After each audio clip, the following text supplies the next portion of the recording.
세무사님 안녕하세요. 네. 네. 오늘은 이 투자자별로 여러 가지 좀 고민들이 만약에 있다면 어떻게 해결을 해볼 수 있을지 좀 알아보려고 하는데요. 네. 제가 좀 라디오에서 사연 읽듯이 사례들을 가지고 왔습니다. 네. 라디오 듣듯이 한번 들어주세요. 자, 사업을 하는 김 씨의 사례예요. 사업 관련 소득세율도 이미 최고세율을 적용받는데 늘 금융소득 종합과세까지 해당되면서 세부담이 너무 많아서 고민이 많습니다. 금융자산도 많아서 금융소득 종합과세를 피할 수 없다면 어떻게 해야 할까요? 라는 사연이었어요. 부러운 어떻게 사연이네요. 해야 되나요? 네. 와, 최고세율 얼마를 버시는 거예요, 대체? 최고세율은 참고로 49.5%. 이야. 반을 내요? 내고 싶습니다. 우와. 네, 근데 절세 팁을 이렇게 돈을 이렇게 많이 버시는 분일수록 절세하는 게 중요하잖아요. 아주 중요합니다. 네네네. 그래서 절세 팁을 알아볼 건데 금융 상품에서 발생한 소득, 금융 소득을 절세할 수 있는 방법은 뭐니 해도 비과세, 분리과세 상품을 활용하는 거다라고 말씀드릴 수 네. 있어요. 제가 예시를 드릴 수 있는 금융 상품은 2017년도 12월 31일까지 발행된 장기 채권으로 3년 이상 보유하시면서 투자하면 33% 분리과세 신청이 가능하시거든요. 네. 지금 적용받는 세율이 49.5%다라고 한다면 이런 분들은 분리과세 신청하셔서 33% 세율로 분리과세, 과세 종결되는 게 훨씬 유리하다라고 볼 수 있고요. 그리고 브라질 국채는 어떠실까 싶어요. 브라질 국채를 개인 투자해서 여기에서 발생되는 이익, 즉 이자 소득, 매매 차익, 환차익과 관련돼서는 아무런 세금이 과세가 되지 않기 때문에 이렇게 비과세 상품으로 투자를 이렇게 비과세 상품으로 이렇게 좀 권유를 해드리고 싶습니다. 네. 그리고 이렇게 단순히 소득만 많으신 게 아니잖아요. 금융 자산이 많기 때문에 사실은 발생되는 금융 소득도 많으신 건데 이런 분들을 한번 증여를 활용해 보시는 게 증여. 어떨까 싶어요. 좀 예시를 들어주시죠. 네, 증여를 활용을 해서 세금 절세했던 그 사례를 한번 가지고 왔습니다. 금융 자산이 10억인 분이에요. 투자 수익률이 6%나 됩니다. 한마디로 10억에서 연간 6천만 원씩 이익을 얻고 있는 분이다라고 볼 수 있어요. 그리고 네. 이분은 다른 소득이 많아서 금융소득 종합과세 시 41.8%의 세율을 적용받는 분이에요. 이분이 이렇게 가지고 있는 금융자산 10억을 배우자와 성년 자녀에게 증여해서 절세를 꾀한 사례다라고 볼 수 있는데요. 지금 증여를 하기 전에는요. 6천만 원 금융소득에 대해서 연간 세 부담액이요. 1,980만 원이나 됩니다. 상당히 높죠. 6천만 원의 3분의 1. 네. 그죠? 2천만 원 정도가 다 세금으로 과세된다라고 볼 수 있는데 네. 이분 같은 경우는 배우자와 자녀분에게 기존에 증여한 내용이 없어서 배우자에겐 6억 원까지, 성년 자녀에게는 5천만 원까지 증여세 없이 증여가 가능한 분이었어요. 그래서 배우자에게 6억, 성년 자녀에게 5천만 원 이렇게 증여를 한 다음에 세금 계산을 해보았습니다. 네. 이분이 보유하고 있는 자산은 이제 3억 5천만 원이 된 거죠. 네. 여기에 6% 수익률을 감안을 해서 해당 연도, 올해 연도 수익 금액이 2,100만 원, 배우자분 같은 경우에는 3,600만 원, 자녀에게는 발생된 이익금이 300만 원 이렇게 계산이 되는데 각각 납부한 세금을 합쳐보니 950만 원. 이 되는 거예요. 어때요? 그렇죠. 1,980만 원이었는데 950만 원, 무려 1,030만 원이나 절세된 내용 볼 수 있어요. 와, 거의 1,030만 원이면은 무조건 해야겠다. 내가 배우자가 돼야겠다. 네. 근데 성년 자녀가 있다니까요. 네. 안 되겠네. 이 친구 봐라. 근데 더 네. 무서운 건 뭔지 알아요? 소득세는 매년 과세되는 세금이에요. 1년간 절세된 세금이 1,030만 원이라는 겁니다. 혜민 씨가 이분이랑 100년 해로를 한다라고 한다면 10년이면 그죠? 1억 300만 나쁘지 원. 않네. 이렇게 소득세 네. 절세 효과가 상당히 매년 발생하는 거기 때문에 크다라고 볼 수 있는데 이렇게 증여를 활용한다면 증여세, 결론적으로는 상속세뿐만이 아니고 소득세까지도 함께 절세하는 효과를 볼 수 있는 거예요. 와, 이 절세 꿀팁까지 알아봤고요. 자, 다음은 주식 투자자 사연 또 하나 만나볼게요. 오래전부터 주식 투자를 했던 김 씨의 사연입니다. 가치 투자를 목표로 하다 보니까 좋은 회사의 주식에 집중 투자를 하는 경우가 많아요. 그런데 최근 상장 주식의 양도세 과세 대상이 되는 대주주 기준이 낮아지다 보니까 그동안은 상장 주식을 매매해서 이익이 생겨도 세금이 없었는데 이제는 양도소득세를 내야 한다고 하는데 진짜로 그런가요? 어떤가요? 선생님? 네. 안 내고 싶어요.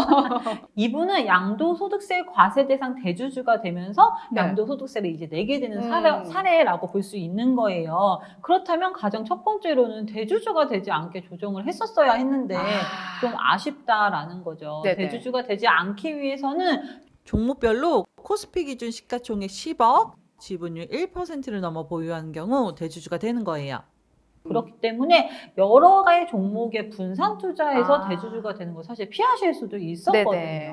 그리고 대주주 여부를 판단할 때는 이 기준을 넘었는지 판단을 할 때 주주 1인뿐만이 아니고 그의 특수 관계자가 보유하고 있는 주식까지 합산을 해서 넘었는지 보거든요. 네. 그러니까 가족분들이 어떤 주식을 투자하고 있었는지 알아서 좀 그것까지 또 감안을 오. 하셨으면 좋았을 텐데 좀 아쉬워요. 아쉽네요. 그래서 네. 결국 이분처럼 대주주가 되었다라고 한다면 그나마 세금을 좀 적게 낼 수 있는 방법을 찾아야 합니다. 네. 바로 양도소득세율에서 찾을 수 있을 것 같은데요.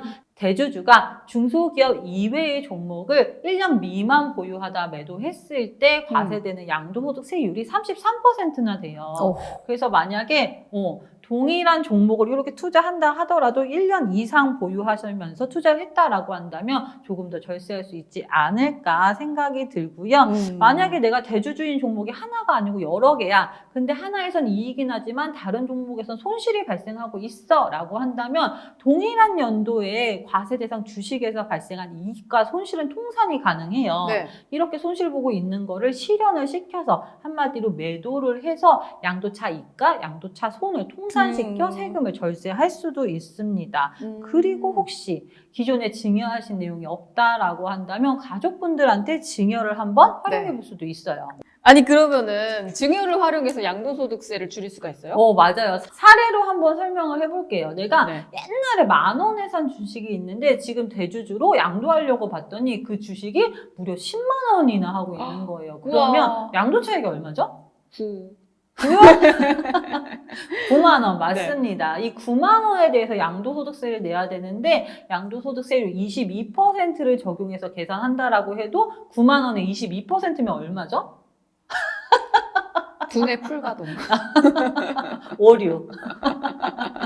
9 곱하기 2는 9, 18.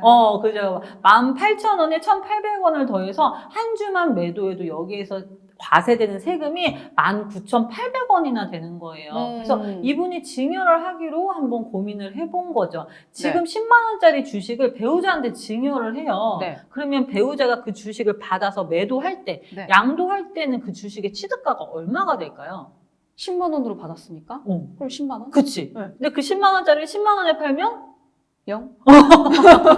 양도 차익이 0원이 나와요. 그래서 그냥 내가 파는 것보다 배우자한테 한번 증여를 해서 취득가액을 높인 다음 배우자가 팔게 되면 양도 차익 자체가 줄면서 사실 양도소득세를 절세할 수 있는 방법이 생기기는 합니다. 아니 절세가 아니라 양도 차익이 0이니까 없는 거 아니에요? 그렇죠. 원래 내가 팔았으면 한 주당 19,800원을 내야 되는데 배우자한테 증여해서 팔면서 양도소득세가 0원이 나왔으니 그게 절세잖아요. 오, 그렇구나. 이제 이해가 갔습니다. 근데 중요하게 주의해야 될 점이 있어요. 네. 배우자가 이렇게 증여받은 자산을 증여일로부터 5년 이내에 매도해서 이렇게 양도소득세를 줄이게 되면 사실 좀 나라 입장에서는 웃기잖아요. 그러니까요.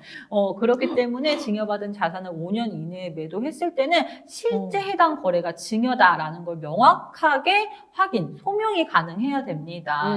어떻게 소명이 가능하냐면 팔았잖아요. 10만 원에 내가 증여를 받은 내가 그러면 그 팔은 금액을 계속 내 귀속으로 가지고 가야 된다라는 거예요. 다른 자산에 투자를 하건 보유를 하건 다시 나한테 증여를 해줬던 사람한테 돌려주면 안 된다.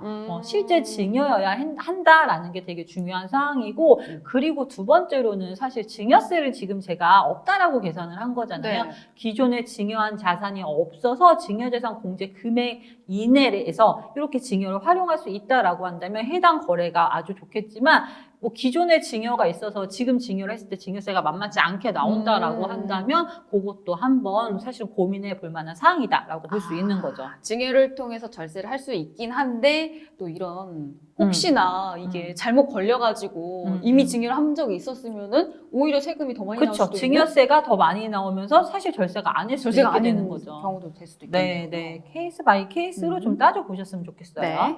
그렇다면 대주주가 아니라 그냥 개미 투자자인 경우에 사례를 하나 더 가져왔어요. 한번 볼게요. 예금 금리가 너무 낮아지면서 주식에 조금씩 투자하기 시작한 김 씨의 사연이에요. 상장 주식에 투자하는 경우 소액주주는 세금이 없다고 들었는데 양도 차익에 대해서 양도소득세를 내라는 안내문을 받았습니다. 아니 어떻게 된 건가요? 어떻게 된 건가요, 세무사님? 그 혜미씨 상장 주식에 대해서 네. 양도소득세가 과세되지 않으려면 또 네. 요건이 붙잖아요.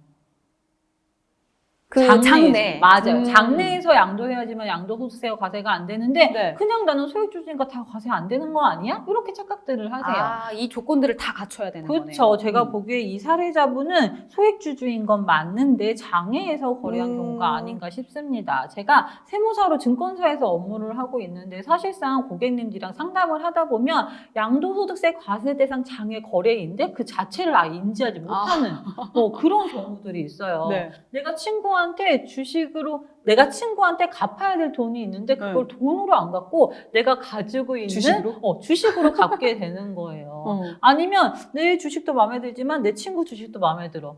너랑 나랑 주식을 바꾸는 건 어떻겠니? 이렇게 하면서 대체 거래를 하시는 거죠. 다 장외 거래가 되는 거네요. 그죠. 맞아요. 양도소득세가 과세되는 장외 거래가 되는 것입니다. 양도소득세법상 세법에서 정하고 있는 양도소득세가 과세가 되는 그런 거래는 부동산, 주식 등 양도소득세가 과세되는 자산을 유상으로 이전하면 그게 양도거래로 포착을 해서 과세 대상이 된다라고 볼 수 있는데 한마디로 내가 갚아야 될 돈을 그냥 주식으로 갚는다라든지 이렇게 타인의 주식과 교환을 한다라든지 이런 거 자체가 다 양도거래로 인정이 되는 유상거래다라고 이렇게 보실 수 있으세요. 이렇게 오늘 다양한 사례들을 통해서 절세 방법을 알아봤는데 사람마다 케이스 바이 케이스로 굉장히 다르기 때문에 자기 상황을 정확하게 파악하는 게 중요한 것 같아요. 네. 오늘도 고맙습니다. 네.